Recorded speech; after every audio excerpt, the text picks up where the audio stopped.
BRS party 10 సంవత్సరాల పరిపాలనలో తెలంగాణ ఉద్యమకారులకు ఎంతవరకు న్యాయం చేసింది? నా పేరు పోగుల రమేష్, నేను టీఆర్ఎస్ జిల్లా జనరల్ సెక్రటరీ. నేను పెద్ది సుదర్శన్ రెడ్డి ఉన్నప్పటి నుంచి, తక్కలపల్లి రవీంద్రరావు ఉన్నప్పటి నుంచి, ఆ రోజు నుంచి ఈ రోజు వరకు కూడా నేను తెలంగాణ ఉద్యమంలో కీలక పాత్ర పోషించిన.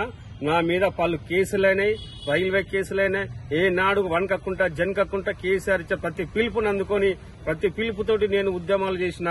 ఈ రోజు వరకు కూడా ప్రతి ఉద్యమ నాయకుడికి ఎక్కడ న్యాయం జరగలేదు. నా న్యాయం జరగకపోవడమే కాదు, ఉద్యమకారులను చెయ్యని వాళ్ళని తీసుకొచ్చి మంత్రి పదవులు ఇచ్చి ఎమ్మెల్సీలను చేసి ఎమ్మెల్యేలను చేసి సభ్యత్వం లేని వాళ్ళకు కూడా టిక్కెట్లు ఇచ్చి ఈ రోజు మానసికంగా కుంగదీస్తున్నారు. ఈ ఉద్యమ పార్టీలో ఉన్నందుకు ఈ ఉద్యమాలు చేసిన ఉద్యమ నాయకుడికి ఏనాడు గుర్తింపు లేదు. గత 20-15 సంవత్సరాల నుంచి ఉద్యమాలు చేస్తూనే ఉన్నాం, పార్టీని నమ్ముకొని బతుకుతూనే ఉన్నాం. కానీ ఏనాడు కూడా మాకు గుర్తింపు అనేది లేదు.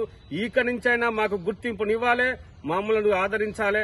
మా అష్ట కష్టాలు పడుతూ ఈ రోజు ప్రతి పేద కుటుంబంలో నుంచి ఉద్యమాలు చేసినాం. మా భార్య పిల్లలను పక్కన పెట్టి ఈ రోజు రోడ్లెక్కి కేసుల పాలై మానసికంగా కుంగిపోయినాం.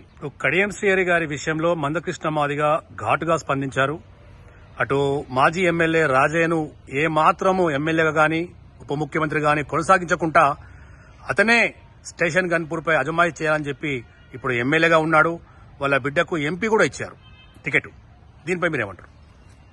మాదిగ జాతి అడ్డు తగిలించుకోవడం కోసం ఈ రోజు వర్ధన్నపేట మీద కూడా నేనే అజమాయిషి చేస్తాను. మొన్న రీసెంట్ గా జరిగిన జిల్లా కమిటీలో నేనే వర్ధన్నపేటకి ఇన్ఛార్జి ఉంటుందని మమ్మల్ని భయభ్రతులకు గురి చేసే విధంగా మాట్లాడుతున్నాడు. ఈ సభ్యత్వం లేని వాళ్ళకు కూడా టిక్కెట్లు ఇప్పించుకోండి. ఈ రోజు ఒక పేదవాడు పసునూరి దయాకర్ని తీసుకొచ్చి ఎంపీని చేస్తే ఆయనను మానసికంగా పొమ్మని లేక పొగబెట్టి ఆయన సిట్టింగ్ ఎంపీ ఉన్నా కూడా ఆయనకు టికెట్ ఇవ్వకుండా మానసికంగా వేదన గురి చేసి ఆయన బయటకు వెళ్ళగొట్టిన సందర్భాలున్నాయి. అలాగే డాక్టర్ రాజయ్య మీద లేనిపోని నిందలేపించి మానసికంగా కుంగదీసి బాట్లకి బయటికి వెళ్ళగొట్టాడు. అలాగే సేమ్ రిపీట్ ఇది మన ఆరూరి రమేష్ అట్టడుగు స్థాయి నుంచి వచ్చిన ముద్దు బిడ్డ ఆరూరి రమేష్ మాదిగ బిడ్డను ఈయనను కూడా మానసికంగా టిక్కెట్ ఇప్పిస్తానని చెప్పి మభ్య పెట్టి ఆయన మధ్యలోకి వెళ్లి మెడలు బట్టి బయటికి నెట్టేసే ప్రయత్నం నెట్టేసిండ్రు. ఈ రోజు మాదిగ బిడ్డలు ఎక్కడున్న ఐక్యంగా ఉండి ముందు వరుసలు నిలబడి కొట్లాడాలని ఈ కడియం శ్రీహరి అనే దురహంకారంతో మాదిగలను అణిచి వేసుడే ఆయన కర్తవ్యంగా పెట్టుకున్నాడు. ఆయన మేధావి అని చాలా మంది గొప్పలు చెప్పుకుంటారు. మాదిగ జాతిని అన్నగా దొక్కడమే ఆయన మేధావి వర్గమా? ఆయన మేధావి ఎక్కడ మేధావి? ఎవరికి మేధావి?